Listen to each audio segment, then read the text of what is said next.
नमस्कार। कभी आसमान को देखा है जब वो हजारों रंग बिरंगी पतंगों से भर जाता है? ऐसा लगता है मानो कोई त्योहार हो, और है भी। लेकिन ये कहानी सिर्फ पतंगों की नहीं, बल्कि उन धागों की है जो हम सबको, हमारे रिश्तों को आपस में जोड़ते हैं। चलिए आज मकर संक्रांति की इसी कहानी में उतरते हैं। ज्ञान, जरा देखो तो। आज आसमान कितना खूबसूरत लग रहा है। हर तरफ बस पतंगे ही पतंगे। ऐसा लग रहा है जैसे पूरा आसमान ही कोई जश्न मना रहा हो। आखिर ये हो क्या रहा है?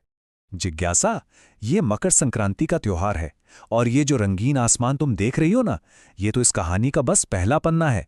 इस त्योहार की जड़ें पतंगों की डोर से कहीं ज्यादा गहरी हैं। असल में ये पतंगे सिर्फ कागज और धागे से नहीं बनी हैं। ये रिश्तों की, एक नई शुरुआत की और प्रकृति को शुक्रिया कहने की प्रतीक हैं। ये एक ऐसा पर्व है जो हमें जिंदगी की कुछ सबसे जरूरी सबक सिखाता है। सबक? पतंगों के त्योहार से? ये तो बड़ा दिलचस्प लग रहा है। अच्छा, तो फिर कहाँ से शुरू करें? चलिए इसकी सबसे दिल छू लेने वाली कहानी से शुरू करते हैं। ये एक पिता और पुत्र के मिलन की कहानी है, जो इस पूरे त्योहार की आत्मा है। जरा यहां देखिए। एक तरफ हैं सूर्यदेव, पिता का प्रतीक, ऊर्जा और प्रकाश, और दूसरी तरफ हैं उनके पुत्र शनिदेव, कर्म और न्याय के देवता। ज्योतिष में कहते हैं कि इन दोनों के बीच कभी नहीं बनती, दोनों शत्रु ग्रह हैं। लेकिन मकर संक्रांति वो एक खास इकलौता दिन है जब पिता सूर्य सारे गिले शिकवे भुलाकर खुद अपने बेटे शनि के घर यानी मकर राशि में उनसे मिलने जाते हैं। ये मिलन हमें यही तो सिखाता है कि कोई भी रिश्ता नाराजगी से बड़ा नहीं होता। और पता है, ये सिर्फ एक पौराणिक कहानी नहीं है। आज भी उज्जैन में इस दिन को बाकायदा पिता पुत्र दिवस की तरह मनाया जाता है। सोचिए, ये परंपरा हर साल उस कहानी को फिर से जिंदा कर देती है। वाह, मतलब ये कहानी आज भी जीती जागती है। ये तो बहुत ही गहरी बात है। बिल्कुल, जैसा कि कृष्ण गुरुजी ने क्या खूब कहा है, ग्रह को जानना हो तो ग्रह को पहचानिए। मतलब असली ज्योतिष तो हमारे घर में ही है। हमारे रिश्ते ही हमारे ग्रह हैं। सूर्य पिता, चंद्रमा माँ, इन रिश्तों को संभाल लिया तो समझो सारे ग्रह संभल गए। तो पिता पुत्र के इस मिलन के अलावा भी इस दिन में कुछ और खास है क्या? हाँ, बिल्कुल है, और वो एक बहुत बड़ा कारण है। इसका एक खगोलीय और एक आध्यात्मिक पहलू भी है, जिसे उत्तरायण कहते हैं। उत्तरायण यानी सूर्य का उत्तर दिशा की ओर सफर शुरू करना।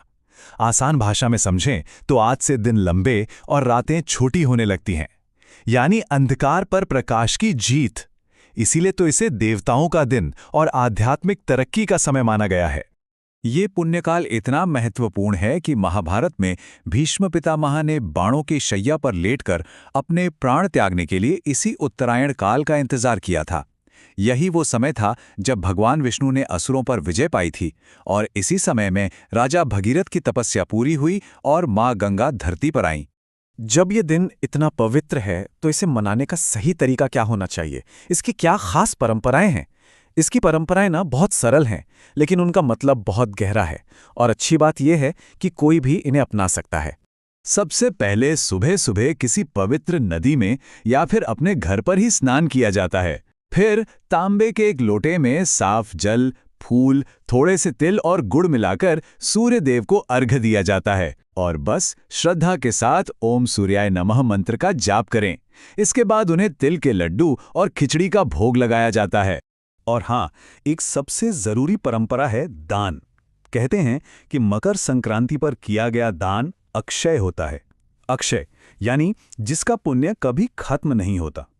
ये असल में देने का, बांटने का त्योहार है। इस दिन अन्न, खास तौर पर खिचड़ी, तिल और गुड़, और इस ठंड के मौसम में जरूरतमंदों को गर्म कपड़े या कंबल दान करना सबसे शुभ माना जाता है। यह सिर्फ एक रस्म नहीं, यह सेवा है, करुणा है। ये तो हुई परंपराओं की बातें, पर आज के समय में आजकल लोग इसे कैसे मनाते हैं? अरे, अंदाज भले ही नया हो गया हो, पर जज्बा आज भी वही है। परंपराएं जिंदा हैं, बस उनका रूप थोड़ा बदल गया है। जैसे उज्जैन में उसी पिता पुत्र के मिलन को याद करने के लिए आज भी सूर्य देव की एक बहुत भव्य पालकी यात्रा निकाली जाती है, 111 बटुक ब्राह्मणों के साथ। सच कहूं, वो नज़ारा देखने लायक होता है। और पतंगों की तो बात ही क्या। भोपाल जैसी जगहों पर तो भोजपाल पतंग महोत्सव जैसे बड़े बड़े आयोजन होते हैं। पूरा शहर छतों पर होता है और पतंगबाजी के मुकाबले होते हैं। हर कोई एक दूसरे की पतंग काटने में लगा होता है। वो भी क्या माहौल होता है। और इस महोत्सव की सबसे खूबसूरत बात जानते हैं क्या है?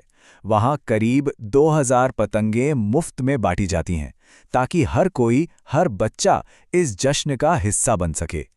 तो इतनी सारी कहानियां, ये परंपराएं और ये आज के उत्सव, इन सब का असली मतलब, असली संदेश क्या है? ज्ञान। इसका असली संदेश इन सब में छिपा है और वो बहुत सीधा साधा पर बहुत गहरा है। ये त्योहार हमें सिखाता है कि बीती बातों को भुलाकर एक नई शुरुआत कैसे की जाए, अपने रिश्तों की कड़वाहट में तिल गुड़ जैसी मिठास कैसे घोली जाए और जिंदगी देने वाली सूरज की रोशनी का शुक्रिया कैसे अदा किया जाए। सच पूछो तो ये अंधेरे पर रोशनी की जीत का त्योहार है। मतलब इसका असली मकसद सिर्फ परंपराएं निभाना नहीं है, बल्कि अपने रिश्तों को एक नई ऊर्जा, एक नया मौका देना है। बिल्कुल सही समझी जिज्ञासा। मकर संक्रांति सिर्फ एक तारीख या एक त्योहार नहीं है, ये एक मौका है। यह हमें याद दिलाता है कि जैसे सूर्य सारे मतभेद भुलाकर शनि से मिलने जाते हैं, ठीक वैसे ही हमें भी पहल करनी चाहिए और अपने रिश्तों को एक नई गर्मजोशी से भरी शुरुआत देनी चाहिए।